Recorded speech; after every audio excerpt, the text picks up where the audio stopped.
You got all these people, they're searching. What are they looking for? That's what goes on in people's minds. How can I make the next dollar? How can I get the prettier girlfriend? How can I get sexual gratification? How can I get what I want? How can I get that little white ball in that hole in fewer strokes? How can I improve my tennis game? How can I improve my lawn? How can I get that new scratch in the door of my car off there? How can I get a nicer car? How can I avoid getting old? How can I avoid getting to this nursing home? How can I get a nicer house? How? They're thinking, how can I have better relationships? How can I be more liked at work? How can I be more successful at work? And it's, you know where it leads in the end? Weeping, Christless eternity. It's futile. It's a life that leads nowhere. Everybody's looking for truth and for explanations to why the universe works the way it does. They're all searching for the meaning of life. Everybody looking. What makes life worthwhile? That's what it is. What makes it, give me my thing. I'm going to be a race car driver. I'm going to be, I'm going to be successful at this. I know how, I'm a great gardener, or you fill in the blank. I've got beauty. I go to the gym and I've got big biceps. And where does it go? Look 100 years ahead. Their soul's in hell. Their biceps are rotted in the grave. And God just says it's futile. It's futile.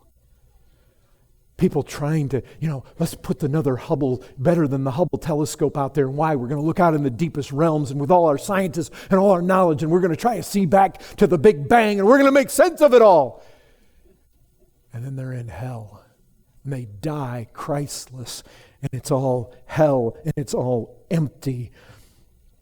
All the theories, all the religions, all the gods, where does it lead to? Futility. I mean, think about it.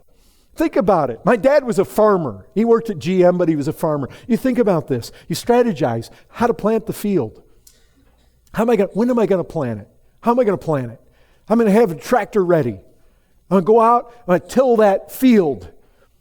I'm going to haul in the fertilizer. And I'm going to make sure that the irrigation is in place. And I'm going to harvest that crop. And I'm going to grind that wheat. I'm going to make the bread. I'm going to set it on the table. I'm going to set the family down, and we're going to eat. And then we die and we go to hell. And you say, well, you're being awful graphic. You think about Donald Trump, unless he repents. You can fight to have all your billions and be successful and make it to the president, and then you die and you go to hell. You can be religious. I decide I'm going to get religious. I'm going to start going to Grace Community Church. You can get impressed by the preaching, but you don't ever learn Christ. There's no reality. You play the hypocrite. And then what happens? You die. And you know what? It's more tolerable for Sodom and Gomorrah than for you. The whole thing was futile. You sat in these. You see, so many religious people. They're thinking that they're building up the credit, but in the end, it's futile. You ever seen Catholics just pray their Hail Marys? It's just futile. It does no good for the soul. It leaves nothing for the soul. It's hollow, it's futile, it's aimless. It just leaves you in the end like a husk. Ruby and I saw it. We went on this cruise. Thank the Lord we had a balcony. We were able to spend lots of time in the room, just be together for 7 days. But we'd venture out. We'd venture out of the room and we look at people.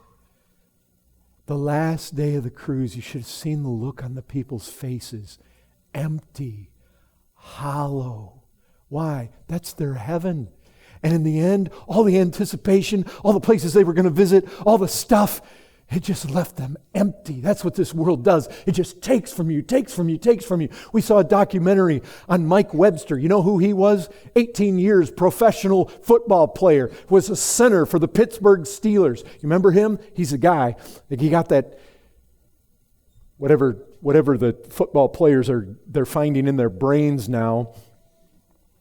The world just takes from you. It took from him. Oh, the people in Pittsburgh loved him. And then what happened? He lost his brain. He lost his mind.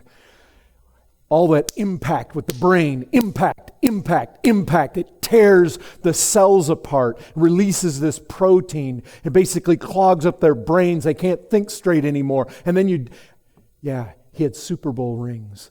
And he died and went to hell. You think about what all of it's worthwhile. You got the people sitting in, they're going to go to their classes tomorrow and they're going to study. Why? So they can get a good job. Then what? Another job. Typically people change jobs every 3 years. Then what? Save up for retirement. Then what?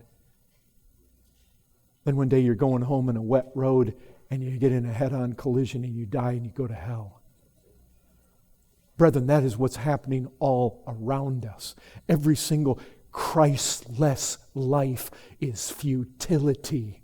It ends in hell. It ends empty. Those lives out there, you know why they look empty at the end of life when they had 18 successful years in the NFL? You know why they look empty after 7 days on a cruise and seeing some beautiful... We went diving. I was trying to talk underwater, just praising the Lord. It was so beautiful. And you know what? The day after we got back, I was out at Brackenridge, walking along the side of the river, praying and thinking on the Lord. And I'm thinking, I got to come home to this. This is glorious. Those people come. I saw one woman at the end of that cruise. The look on her face was like total devastation. Why? Because that's the way this world is. It just leaves you an empty husk. That's all. It promises you everything. And the devil's behind that.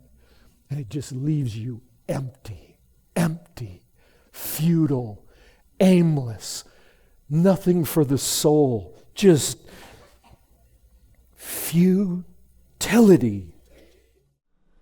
This excerpt was taken from the full sermon, No Longer Perishing in Futility.